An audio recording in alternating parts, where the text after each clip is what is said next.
All right. Now, ladies, this is tin, and I just wanted to kind of show you a little bit of the difference.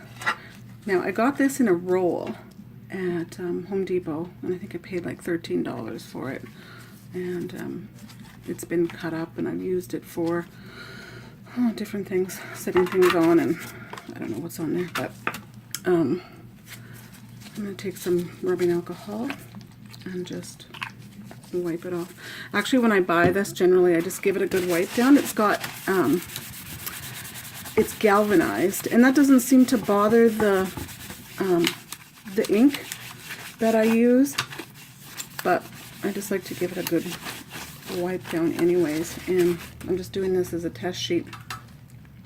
And I'll come back to this in a minute, but it's pretty flimsy, so if you're making a picture, then you have to attach something to the back of that, and I've actually made one like that and backed it, and you can put it on a piece of wood or like cardboard or something, but I would recommend something more sturdy than a piece of cardboard.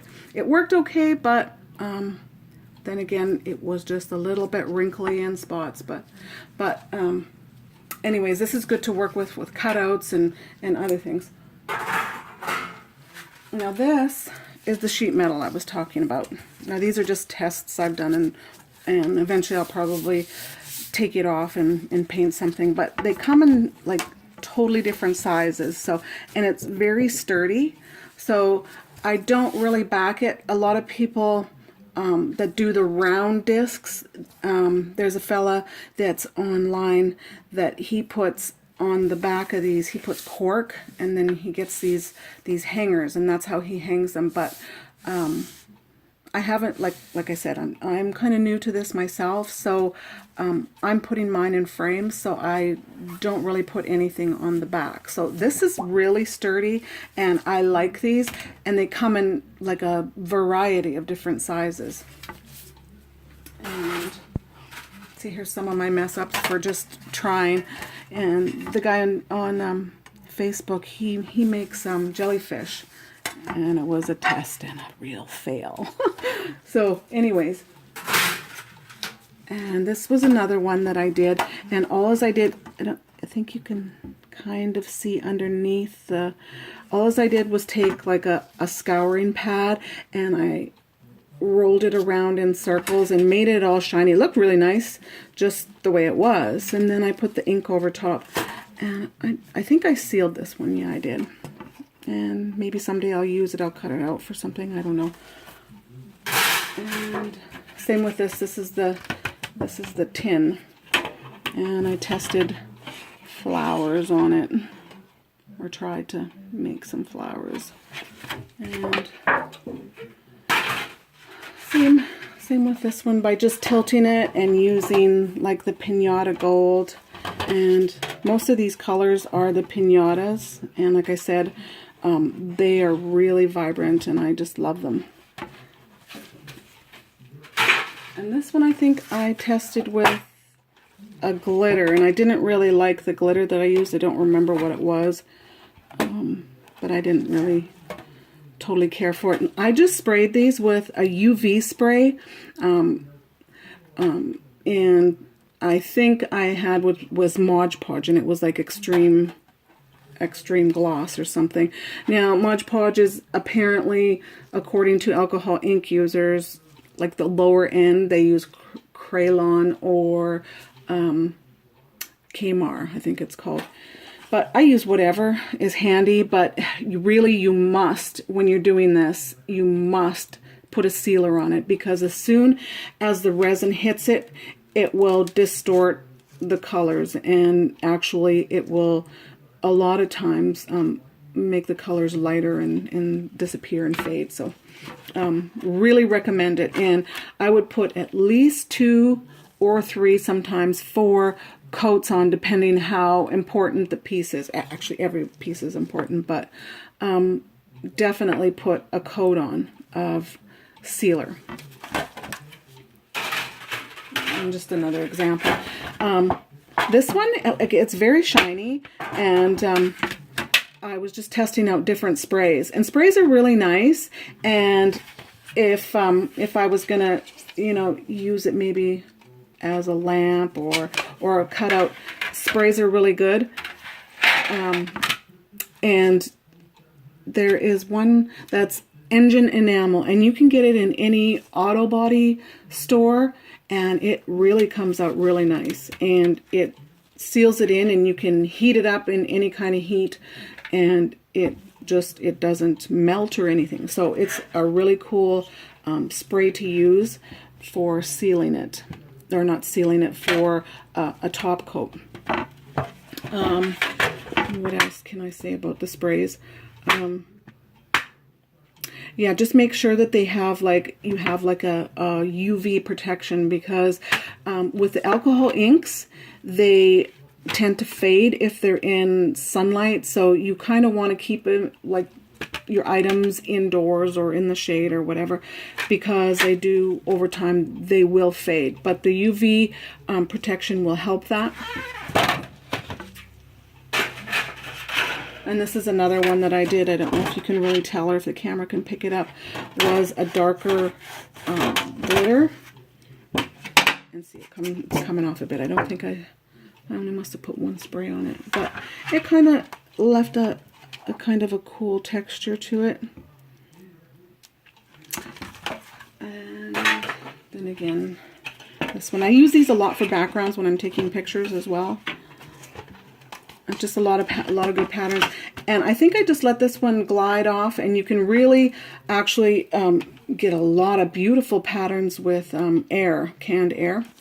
And I use my, well, at first I started using canned air, and then I bought myself a little compressor, and that worked really well. Well, actually, first, before the compressor, I did buy a spray gun for spray paint, and that didn't work out too good. And I also wanted to give you a little tip on this beautiful gem. Now this is, I put paint over top of the metal, and then I put this glitter on, and it is called Diamond Dust. It is amazing stuff. The only problem that I find with it is it can leave like some rough edges, and I haven't been cut on it yet, but I'm just scared that I might. And this side here is just, that was glue. It's still not dry yet, so once, if you can tell, I don't know if you can tell that, it'll end up clearing up and you can see the metal underneath. But this stuff is just super amazing. And that's sad about that. So anyways, this is the tool that I was talking about, which is rotary, or a lot of people buy the Dremel, which is a really good product, I suppose. But I was using like a $12 one from Walmart that my husband said, here, why don't you try this out? He's always bringing me home little things, and I just really appreciate that. And this, see, it has a little button here where you hold it and then undo it. And these are the diamond bits. I don't know if you can see that. But anyways, there's different sizes to them. And this one, when I use it, it gives like a really thin line. There's other ones that are sort of round, that are metal looking on the ends, that I like. And this little gem is a rotary accessory kit, and I got this at Harbor Freight, and I think I paid like maybe $14 or something like that. But it has all different sizes and different things. Some of these things I don't even know how to use, and I'll ask my husband or some other person that knows.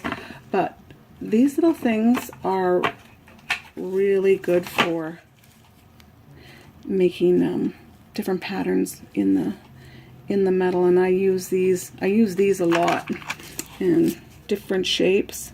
So you just want to kind of test on the metal. That's what I did, was just test and see what kind of patterns that they left.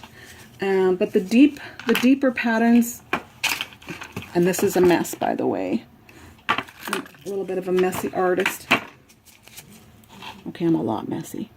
But see that? That's a really cool tip. I use these ones a lot too for fine lines. And make sure you have gloves. I have these on because I'm going to be using ink, and the ink really messes up your underneath your fingernails and so on. And always wear safety glasses. I do have other gloves that I use for the tin because it cuts and it hurts. So just make sure you have safety glasses on and a mask. And if you're doing like a lot of sanding and so on, and even when you're doing the metal, I like to have the mask on just because just the little particles I don't want in my lungs. And this one, these are what I have. Now Kipling, she uses the WISS or WISS, and these are the ones that I have just because that's what my husband gave me. And then I went and bought these big bamboozling things. It cuts, but it makes little dents in it. And these are humongous, and they're good when you're just cutting a straight line across or whatever. But they're pretty cheap, and Kipling was saying that it's like, I believe she said it's $12, $13 for the really good pair, and she said it makes a big difference. So if you're gonna get a pair, probably get those, and I'll probably send a picture of that product so that you can see it. Now, let me see. I'm going to turn this on, and it's going to be a little noisy possibly. So I'm just going to give a couple lines, and maybe I can show different types. This one is my favorite little one because it makes really cool lines and precise. It's kind of oval or whatever. And I use this too. But I just use the regular, like, kitchen scrubbies, and just like go in circles and scuff it all up. You don't have to, but it kind of makes it, when the paint is on and then you get the resin on, you can kind of see that through whatever you're trying to make, and it just looks cool. So anyways, with this little tool here, all the settings, a lot of times I don't go up just because of the noise, but it's best to have it on full blast. That way your lines can come easy, and it takes a while. I swear to God, it takes a while to get used to it. And the project that I did with the trees there, my hands were so sore after, and I took breaks, and it was a couple days before I actually finished the whole trees. But mine's a plug-in. You can actually get ones that, and I do have another cheap one, again from Harbor Freight, and that was good for if you're going to just do small projects or whatever. But I think after I decided I liked this, then I actually didn't go and buy this from the store. I went to pawn shop and got it, and it came with a whole bunch of attachments, which I was just ecstatic about.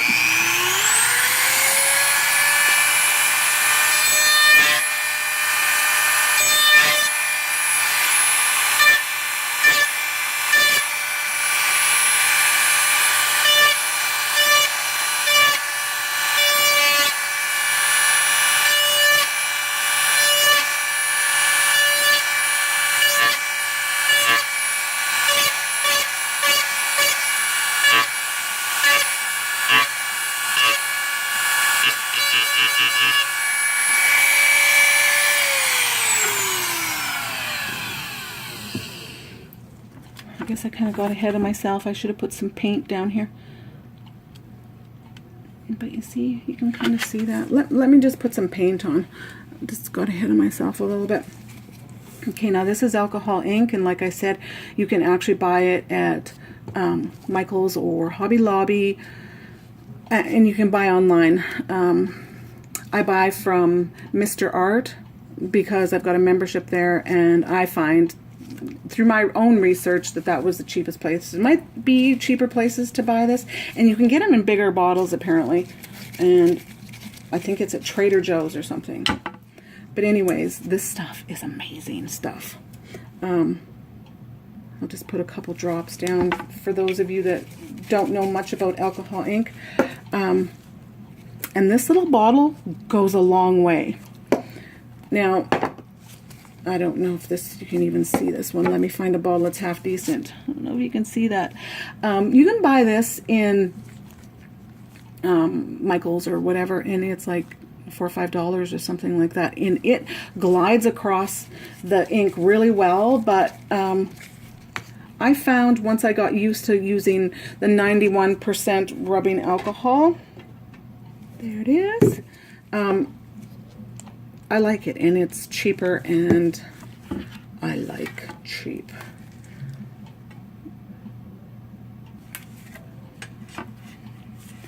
See, now you can use a paintbrush, and I use these little stamps. Little stamps gives it like different effects too. And you can get it around the...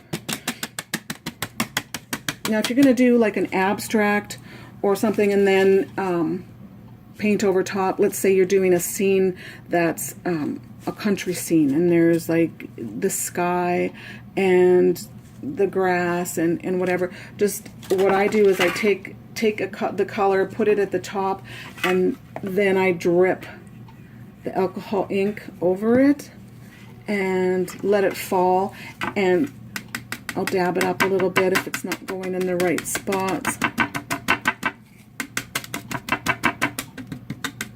And there you kind of have a sky. You just have to learn to work with it, and then you can figure out how. I mean, it has a mind of its own too, but it's just amazing stuff. And see the vibrance of the color? I just love it.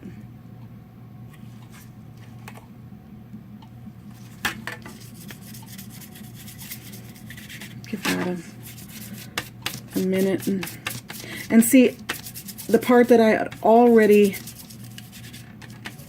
etched out.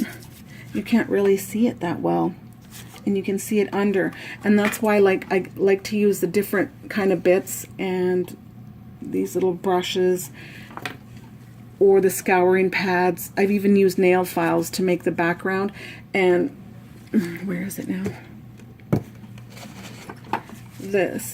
These ones come in different shapes and sizes, and they make the bigger patterns, and that's what you see underneath. It looks like it's flowing on the tree one that you girls seen. So this makes a different and wider, and it just test it out and play with it and see what you can do. And then what I do is just sometimes I will draw over top of it, but like you can even draw something and then take graph paper and trace over it, and it can show up on here. But I really, really recommend you, if you're using a big sheet, to actually put long sleeves on, because you'll end up blue everywhere. Unless you don't mind that. But, and another thing, the sweat from your hands will end up causing you issues with the ink, because it will change it'll change the patterns and just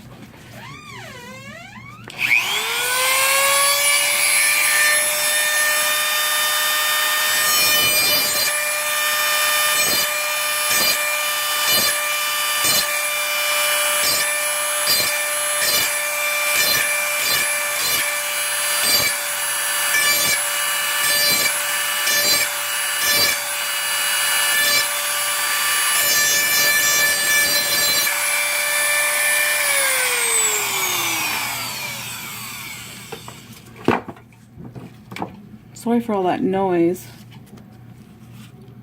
Anyways, you can see that. If I worked a lot with it, it would just pop. Okay, so then let's say you have your whole picture done, and this is the final result of it. Then you would get your spray out, and don't hold it too close, because if you hold it too close, then you're going to get little spots on it, and it'll change the patterns on there and everything, and you just don't want that, because then it'll get ruined.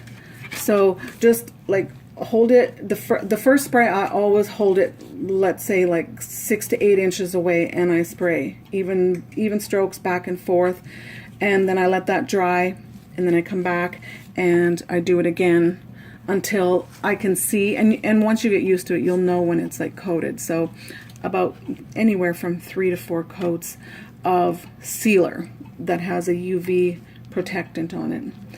And then I use resin after that's completely dry. And I get a level, and then I sit it up on, I don't know, boxes or whatever I have at the time, blocks, and I make sure that it's level. And the resin that I use, I haven't bought this amazing, what's called art resin.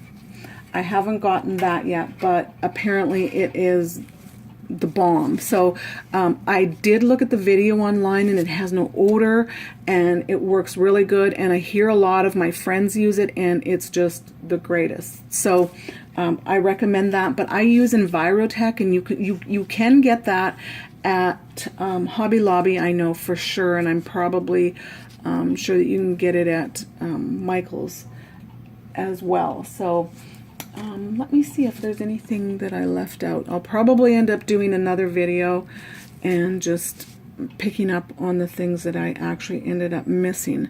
So I hope that kind of shows you a little bit on how to etch and the steps that I go through. And it's just trial and error. You've seen all the pieces that I've tried out and I've tested and everything, and that's part of the love I have for art, is just checking it out and kind of being a mad scientist and so on. So I hope this helps, girls, and I'll probably do a few more videos to and actually I'll end up doing a resin one, and that kind of scares me because I'm not really good or not really perfected resin yet. Which also reminds me, I'll just show you, I had showed you the one about the horse. I think I had posted it. I don't know if you can see that on here, but I'm going to have to resin it again because I put glitter on it and it raised, it still has raised marks right in there. So I did fairly good with getting it like glossy, but it still has raised parts there, and I don't want that, and that kind of I'm just gonna have to do that again. So anyways, resin is really difficult, and I'll talk more about that. But just with the resin, the only things that I do recommend is that you do it in a place that's going to be ventilated, and that you're not, like if you do it in your garage, close the door afterwards, and just because of the smell and so on. And with the art resin, apparently it has no odor, and it isn't an issue for your lungs, or it doesn't cause you health problems. So I think, oh, and you'll also need either a heat gun or a torch to get the bubbles out. So, and you really need to do that. And when I've set it up, I generally have like a plastic container that will fit over top, just so that it keeps all the particles that are in the air from getting in your painting. But I hope this helped you out, and I really kind of enjoy this sort of thing. So anyways, thank you.